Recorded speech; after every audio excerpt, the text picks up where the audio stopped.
अध्याय 27. ओम गणपते नमः. ओम गुरुदेव दत्त. ओम नवनाथाय. या अध्यायामध्ये एक अद्भुत कथन आहे. सुलोचन गंधर्व शापामुळे गाढव झाला होता. त्या गाढवरूपी गंधर्वाचा विवाह मागील अध्यायात ऐकला व त्यांना विक्रम नावाचा मुलगा झाला. त्याने शापित राक्षसाचा वध केला. तो या अध्यायामध्ये राजा बनतो व भर्तरीनाथ व पिंगला यांचा विवाह होतो आणि नवनाथ भक्तीचा 27वा ऐकावा किंवा वाचला असता गेलेली वस्तू परत येईल, गेलेले वैभव पुन्हा प्राप्त होईल. नवनाथांचा महामंत्र म्हणून या अध्याय 27ची कथेला सुरुवात करू. गोरक्षचानंद चरपटाच्य अडभंग कानिपा मचिंद्रात्या चौरंग रेभानक भर्तरी संज्ञा भूम्या बभूर्व नवनाथ सिद्धा. ओम नवनाथाय. अवंती नगरीत भर्तरी विक्रम जकात वसुलीचे काम करीत असो. भर्तरीने विक्रमाबरोबर त्याच्या घरी जेवायला राहायला असे. अवंती नगरीचा राजा शुभ विक्रम वृद्ध झाला होता. वारस म्हणून मुलगा नव्हता. एकुलती एक कन्या सुमेधा उबवर झाली होती. सर्व दृष्टीने विचार करून राजाने आपल्या प्रधानाला याबाबत सल्ला विचारला. तेव्हा तो म्हणाला, हत्तीच्या सोंडेत माळ देऊ त्याला राज्यभर फिरवावे. तो ज्याच्या गळ्यात माळ घाली त्याला जावई करून घ्या, म्हणजे राजाला वारसीला. राजाने प्रधानाच्या सल्ल्यानुसार राजवाड्यासमोर भव्य मंडप उभा केला.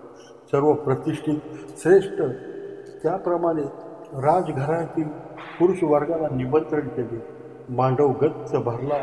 असंख्य मौल्यवान भूषणांनी राजाच्या गजशाळेतील एक चांगला तुंगारने त्याच्या गळ्यात सुगंधी फुलांची माळ दिली. राजाने हत्तीला नमस्कार करून आपला हेतू निवेदन केला. ब्राह्मणांनी मंत्र म्हटले. मग हत्तीला मुक्त करण्यात आले. त्याच्याबरोबर सशस्त्र शिपाई होते. मंडपातून नगरातून फिरत फिरत हत्ती चालला. कोणाकडे त्याने पाहिले नाही. हे पाहून सुमेधा राजकन्या राजा अस्वस्थ झाली. शेवटी हत्ती किल्ल्याजवळ आला. किल्ल्यावर 8 पहारेकऱ्यांसह विक्रमी होता. हत्ती तिथे मुकाट्याने उभा राहिला. ते पाहून राजाने 8ही जणांना खाली बोलवले. परंतु आल्यावर हत्तीने त्याच्या गळ्यात पुष्पमाळ घातली. त्या क्षणी मंगलवाद्य वाजू लागले. भर्तरीने आनंदाने विक्रमाला मिठी मारली.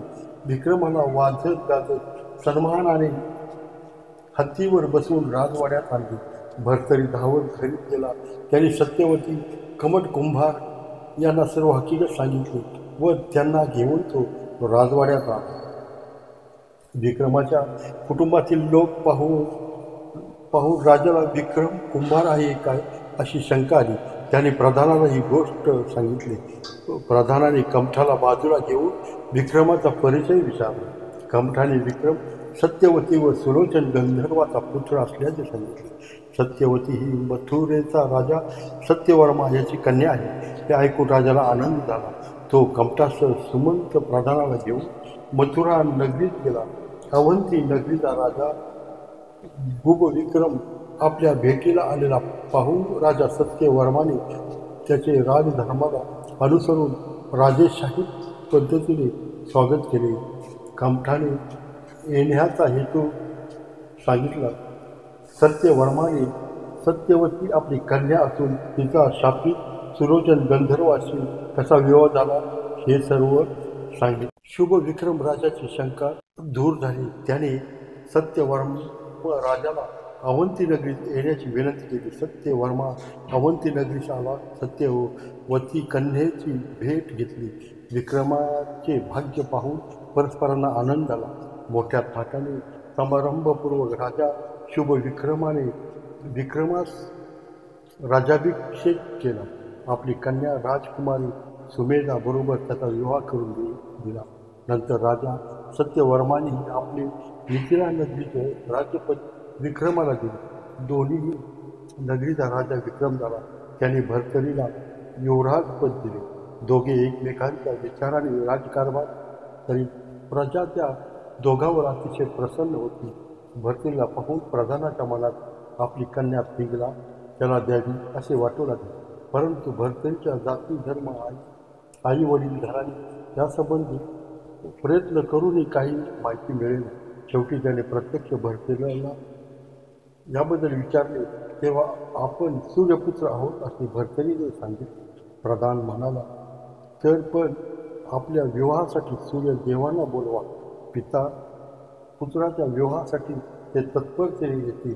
भर्तरीने अंगणात उभे राहून सूर्याला आवाहन केले. सूर्य तत्क्षणी प्रकट झाला.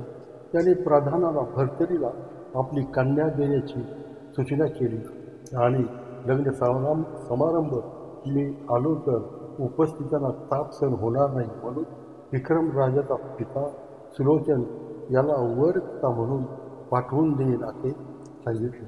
प्रधानाला आनंद झाला. त्याने भर्तरी पिंगलेचा विवाह सोहळा थाटात केला. सुलोचन गंधर्व सत्यवती वरमाता म्हणून हजर राहील. देवधानी वधू वरावर पुष्पवृष्टी केली. भर्तरी पिंगला त्याचे सहजीवन सोडून त्याचे परस्परावर फार प्रेम असे अशा पद्धतीने विषय सुख भोगत भर्तरी मग्न झाला. हे पाहून सूर्यदेवाला भर्तरीविषयी चिंता उत्पन्न झाली. त्याने पृथ्वीवर येऊन दत्तात्रेयांना आपली चिंता बोलून दाखवली.